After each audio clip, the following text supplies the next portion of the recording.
Halo teman-teman, selamat datang lagi di channel Anggik Artwork. Nah, pada video kali ini, kita kembali lagi dalam segmen bedah sastra ya.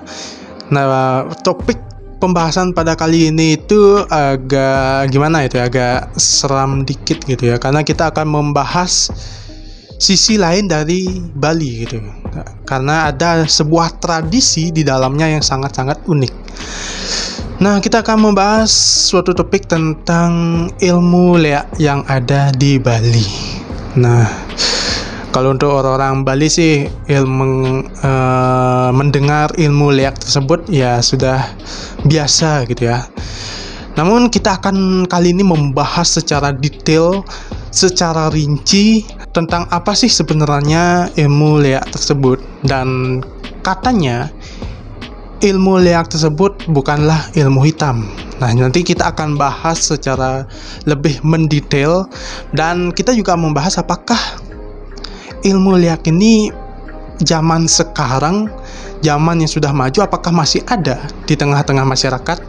Dan langsung saja kita mulai segmen bedah sastra, dan mari kita bahas lebih lanjut.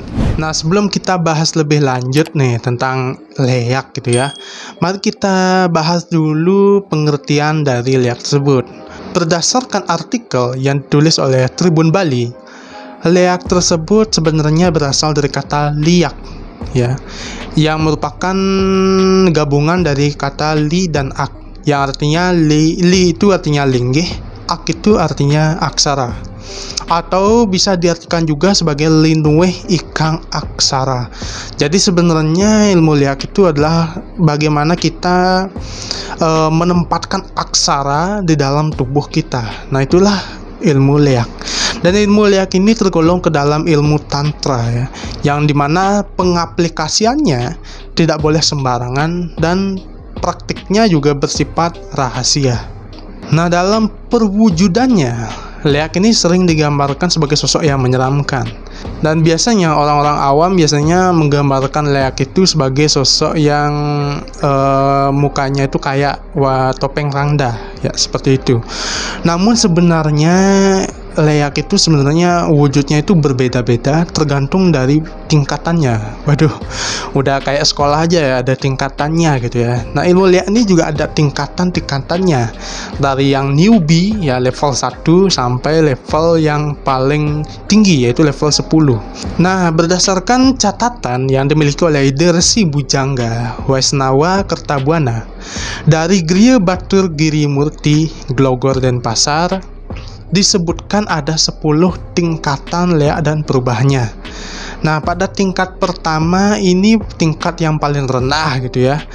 Bisa dikatakan ini leak yang newbie gitu ya, yang baru yang baru direkrut gitu ya, yang baru masuk. Dan itu wujudnya adalah berupa kera berwarna abu-abu. Lalu tingkatan yang kedua itu berupa kambing. Tingkatan ketiga itu menjadi babi. Tingkatan keempat ini menjadi ular, sepeda motor dan mobil. Ya, sepeda motor dan mobil. Tingkatan kelima berubah menjadi gegendu. Tingkatan keenam menjadi badai serta ayam putih. Tingkatan ketujuh berubah menjadi kera putih. Tingkatan kedelapan menjadi rarung, waringin sungsang atau beringin yang terbalik, dan anjing kurus. Tingkatan ke-9 menjadi kase dan jaka punggul, dan ketingkatan ke-10 menjadi rangda. Nah, sering juga ada kabar di kalangan masyarakat gitu ya, bahwa leak tersebut memakan manusia. Nah, namun pada kenyataannya leak itu sebenarnya tidak selalu memakan manusia sih ya. Dan dalam kitab Kala Tatwa disebutkan di mana Dewa Siwa menganugerahi Dewa Kala, bahwa Dewa Kala berhak memangsa manusia dengan ciri-ciri tertentu yang disebut sebagai manusia tadah kala. Artinya manusia yang lahir pada tumpak wayang, dimana tumpak wayang ini memang dianggap kotor gitu ya. Nah, jenis inilah juga yang boleh dimangsa oleh para penekun leak. Nah, para penekun leak juga boleh memangsa yang dalam kehidupan sehari-harinya itu berbuat hal yang tak sesuai dengan ajaran Dharma. Jadi kita harus lebih mendekatkan diri kepada Tuhan gitu ya. Nah, menyerang target bukanlah perkara yang gampang. Nah, jadi ada prosedurnya gitu ya. Seorang penekun ilmu liak ini dalam mencari targetnya. Nah, yang paling pertama para penekunnya pasti memohon izin kepada dewa penunggun karang serta makhluk gaib penjaga rumah si target agar ilmunya diizinkan masuk. Lalu penekun liak harus memohon izin kepada Betara Hyang Guru, dewa leluhur si target, untuk memutuskan apakah si target pantas disakiti atau tidak. Rada ribet sebenarnya ya, rada ribet juga gitu ya. Jadi ya kesimpulannya kita harus lebih mendekatkan diri ya kepada Tuhan gitu ya. Dan kita juga harus rajin-rajin sembahyang gitu ya. Supaya ya terhindar dari segala-gala yang tidak baik gitu. Nah, lalu timbul pertanyaan lagi. Nah, lalu apakah ilmu leak tersebut adalah ilmu hitam? Karena memang kebanyakan ilmu leak itu dipakai untuk menyakiti sesama manusia. Bahkan yang lebih parah itu membunuh manusia. Nah, ini menurut pemaparan dari praktisi lontar sekaligus dosen Unhi Denpasar menyatakan, sejatinya ilmu pengetahuan apapun yang ada di dunia bersifat netral. Justru yang menjadikan terlihat baik dan buruk, positif dan negatif adalah manusia itu sendiri. Sehingga ilmu leak ini sering disebut sebagai ilmu hitam karena manusia sering menyalahgunakannya.